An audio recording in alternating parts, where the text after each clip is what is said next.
दोस्तों आज पूर्वी लद्दाख में भारत और चीन के बीच तनाव अपने चरम पर जा पहुंचा है। सरहद पर कड़ाके की ठंड पड़ रही है, मगर माहौल दोनों देशों के बीच काफी गर्म है। इस जलती आग में बार बार घी डालने का काम चीन और उसका सरकारी मीडिया ग्लोबल टाइम्स कर रहा है और अपनी हरकतों से चीन बाज आता नहीं दिख रहा। अब दोस्तों जो बड़ी खबर निकल कर आई है वो ये है कि पैंगोंग झील पर चीन ने न केवल एक ब्रिज बना रहा है बल्कि LAC के पास बुनियादी ढांचों को भी तेजी से बढ़ाने में लगा है। वहीं इसके साथ ही चीन ने एकदम से लद्दाख में अपने सैनिकों को तैनात किया है। और दोस्तों जो ये डिप्लॉयमेंट चीन ने की है वो कोई 1-2 हजार सैनिकों की नहीं बल्कि 60,000 सैनिकों को लद्दाख में चीन ने भेजा है। इनकी आनन फानन में तैनाती की गई है। मतलब कि अब लद्दाख में कुछ बड़ा होने की आशंका तेज हो गई है, क्योंकि गलवान घाटी का नाम लेकर अभी चीन ने अपने प्रोपेगेंडा वार का तो आगाज कर दिया है और इसके बाद बुनियादी ढांचे के निर्माण के साथ चीन पैंगोंग पर पुल बनाने वाली हरकत करने जा रहा है। चीन की इन हरकतों से अब मानो ऐसा लग रहा है कि वो युद्ध की पूरी तैयारी के साथ आ रहा है। हालांकि भारतीय सेना ने भी चीन की तैयारियों से पहले ही बड़ी तादाद में सैनिकों को तैनात कर रखा है।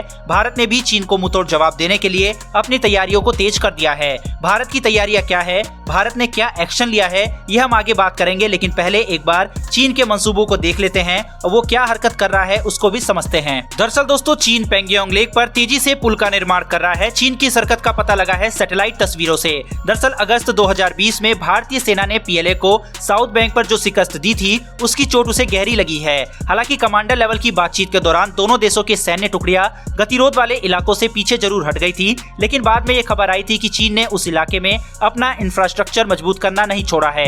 विदेशी पत्रकार जैक डेक्स ने 21 दिसंबर 2021 को सैटेलाइट तस्वीर के साथ एक ट्वीट किया था, जिसमें उन्होंने कहा था कि अक्टूबर में सैटेलाइट से ली गई तस्वीरों दिखाती है कि पीछे हटने के राजी होने के बावजूद चीन पैंगोंग त्सो पर अपनी मौजूदगी बढ़ाता जा रहा है। ऐसी खबरें पहले भी आती रही है कि LAC के उस पार चीन अपनी गतिविधियों को लगातार अंजाम देने में लगा हुआ है। वो निर्माण के साथ भारी हथियार भी जुटा रहा है। यह सब दिखाता है कि चीनी सेना भारत से युद्ध करने की पूरी तैयारी कर चुकी है।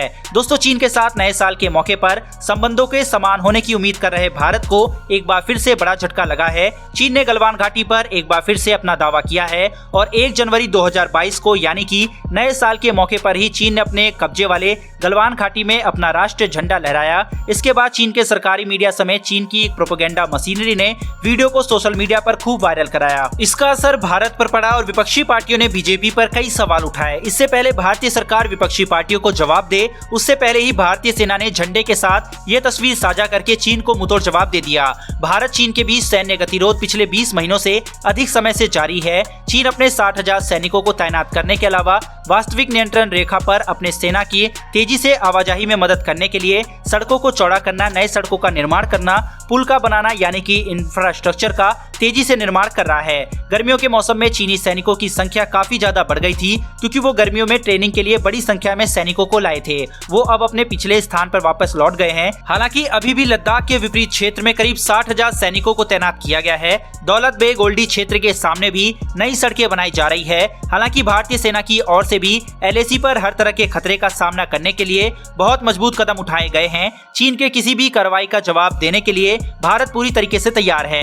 यह हमारे रक्षा मंत्री राजनाथ सिंह भी कह चुके हैं। भारतीय सेना ने आतंकवाद निरोधी राष्ट्रीय राइफल्स के दस्ते को पूर्वी मोर्चे पर लद्दाख थिएटर में मुस्तैद कर दिया है। इसके साथ ही भारत की ओर से भी बुनियादी ढांचे का निर्माण लगातार जारी है। भारतीय सेना भी वहां किसी भी खतरे का मुकाबला करने के लिए अग्रिम तैनाती कर रही है। सेना किसी भी तनाव वाले बिंदु पर सैनिकों की भीड़ के लिए सभी पर्वतीय दर्रे को खुला छोड़ रही है। भारतीय पक्ष फिलहाल 1 या 2 स्थानों पर चीनी सैनिकों पर नजर रखने की स्थिति में है, क्योंकि अधिकांश इलाकों पर दोनों सेनाएं बफर जोन से अलग होती है। दोनों पक्ष एक दूसरे सैनिकों की आवाजाही पर नजर रखने के लिए बफर जोन में बड़ी संख्या में निगरानी ड्रोन तैनात कर रहे हैं। इस बात में कोई शक नहीं है कि दोनों देश एक बड़े युद्ध की तैयारी कर रहे हैं। हालांकि यह भी सच्चाई है कि दोनों देश युद्ध से बच भी रहे हैं। चाइना भी युद्ध नहीं चाहता। उसकी टेंडेंसी रहती है कि भारत के डेवलपमेंट को रोके, भारत को विकास न करने दे, क्योंकि वो जानता है कि आने वाले समय में उसके मार्केट को कोई छीन सकता है तो वो भारत है। और ऑलरेडी बड़ी बड़ी कंपनियां चाइना छोड़कर भारत में इन्वेस्टमेंट कर रही है। यही कारण है कि चाइना हमें युद्ध में उलझाना चाहता है, लेकिन भारत इससे बचना चाहता है, क्योंकि हमारे लिए युद्ध से ज्यादा जरूरी हमारा विकास है।